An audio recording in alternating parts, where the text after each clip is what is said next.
Seara la toată lumea. Eu îmi cer scuze deodată că video se primește fără imagine, fără să mă vedeți voi pe mine. Dar am vrut să vă anunț că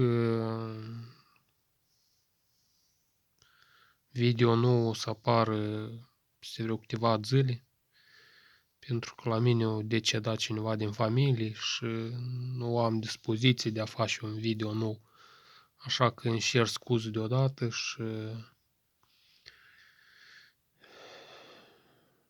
mai pe scurt când o să mă simt mai bine, o să fac un video nou. Dar până când nu am cum. Părere de rău, la mine cineva au decedat din familie și nu pot să fac video nou.